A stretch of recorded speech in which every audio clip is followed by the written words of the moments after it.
Hello, my name is Frank Arjava Petter. I'm originally from Germany. I live in Greece, and I came to Buenos Aires to educate the public here about Reiki. I got involved in Reiki about 23 years ago through my brother, who was a Reiki teacher at the time in Germany, and I was living in Japan at the time, okay? And I went to Germany from Japan to learn Reiki from my brother, and then found out that Reiki was or is a Japanese healing method, and I re-imported it into Japan. I moved to Japan in 1989 and stayed there for about 12 years. It was a very important part of my life, because this is where, while being there, I got in contact with Reiki and then began teaching it there, and it turned out that I was the person who reintroduced Reiki to the Japanese. Then, after several years, after 7 years of doing that, I was introduced to somebody Japanese who was teaching Reiki for 65 years, and then I took her teaching out of Japan, and that's what I'm doing here. Wow. Yeah, so I brought it there, I re-imported it, and then brought back a different teaching to the West. The difference is that what I had originally learned was a Reiki that had developed in the West, so was full of, let's say, New Age concepts and New Age spirituality, things from India, things from China. It was kind of a hodgepodge, nice, but didn't suit me really, because I was living in Japan, I was married to a Japanese, I speak the language well, and I always thought something is not quite right. Huh? It's all mixed up, until I found Chiyoko Yamaguchi, my teacher, who taught me the original teaching that didn't have any of these New Age things mixed into it, and I enjoy that very much. It's simple, straightforward Japanese spirituality, just beautiful. Basically, as I said, it's built-in, our built-in knowledge. It means everybody can learn it, but you have to go to a teacher who can show you what you already have. I live in Greece, on a Greek island, and there everything is ancient. Yeah? There has been civilization there for 5,000 years. So everywhere you dig, you might find a treasure. Yeah? But if you don't know where the treasure is, you can't just dig everywhere. And Reiki is just like that. Yeah? You have the treasure buried inside, and you need somebody to show you where it is. It changed my life in many ways. Yeah? In many, many ways. One is, when you learn Reiki, you can treat yourself and those around you, your family, your friends. So I started doing that when I was in my 30s, now I'm in my mid-50s. So that has made a considerable change. You don't need to go for every little thing to the doctor. I'm not against going to the doctor, but for many things you can handle it yourself. Then I have a family, I have 2 small children, age 7 and 11, and they, as you can imagine, hurt themselves all the time. They have fevers, they have stomach aches, and most of the issues, the health issues that come up, we can deal with at home, and it's just really pleasant. It also increases the intimacy in the family. Yeah? So it's an amazing thing that I use literally every day of my life. Of course, it depends on the culture of the country that Reiki comes to. Yeah? So in some countries, like in Latin America, actually people use it in a good way, yeah? Because medical insurance and the health system is not so good, so people use that to help themselves, and that's actually what it is for.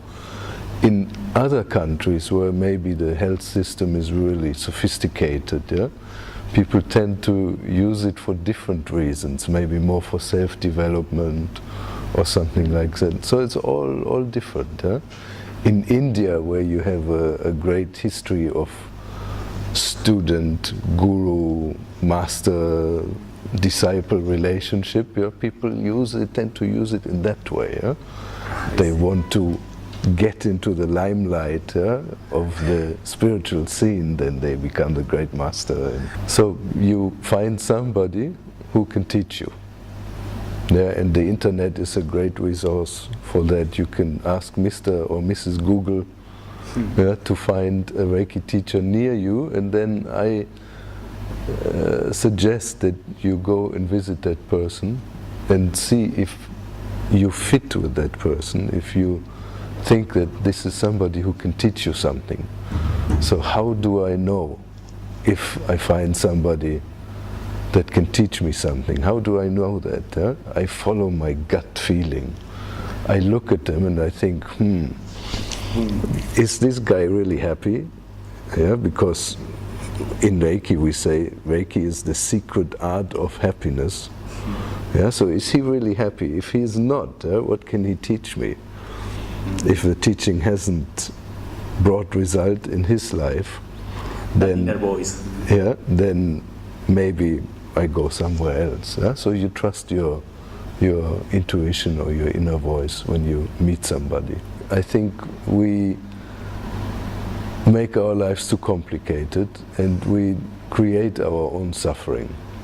And actually being happy needs no effort at all, and suffering needs a lot of energy. So we waste our energy creating our own suffering most of the time. Yeah? So being happy is human nature.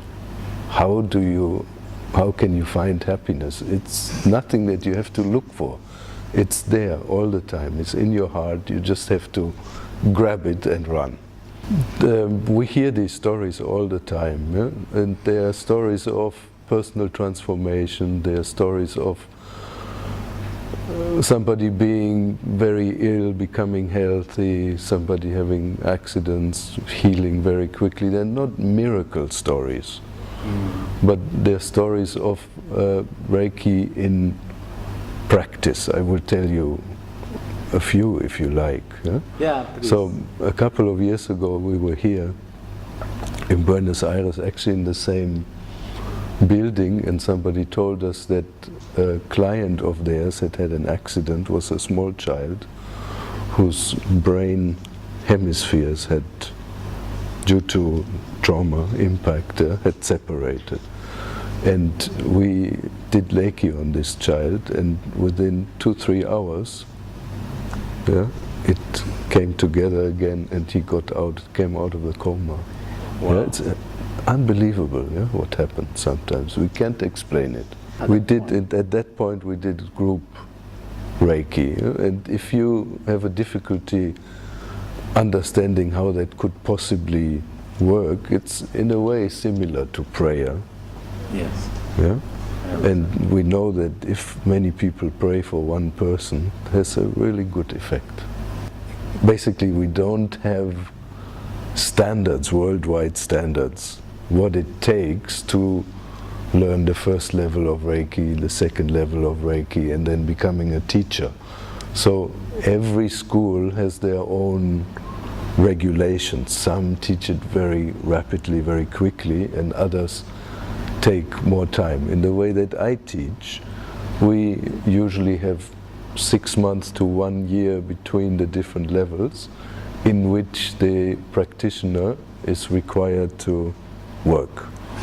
Yeah? And this work is documented and checked by our institute.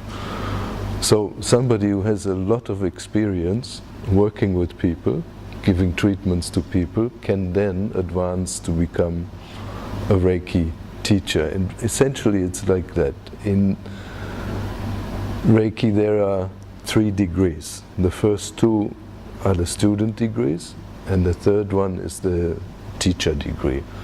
So in level 1 and level 2 it's the responsibility of the student to learn to work with people, to learn how to watch the healing process of the client, how to watch the clients get well, and then after they have, well, I wouldn't say mastered that, because you cannot master that, but after they understand the basic dynamics of how that works, they may become a teacher. And when you're a teacher, a Reiki teacher, you're responsible for your students. The last one is called This is Reiki in English, and the idea for that was born after realizing that I would like to do one book in which I put everything that I know, and this is what I did. There, yeah. So the first books are, let's say, time documents. They developed as our knowledge of Reiki history and Reiki practice developed. So they're like little photographs of Reiki development, and the last book is like a whole puzzle of many pictures put together. So what I would like to see is Reiki to go into hospitals and all healthcare places. I would love to see nurses and doctors practice Reiki, not because I'm against Western medical science, I'm totally for it, it's a beautiful thing, but we want to learn to treat the whole human being, and use all the avenues of healing that we possibly can. Then I would love to see Reiki in new, small, young families, where the kids are treated and grow up with natural healing. This is my future vision for Reiki. Quite simple. One of the things that we like to do from our institute is we'll start an NGO to do projects in places where people need help, social projects and things like that. That's my personal future idea for me that I would like to work on. I love to help people, and this is what we do. Thank you very much.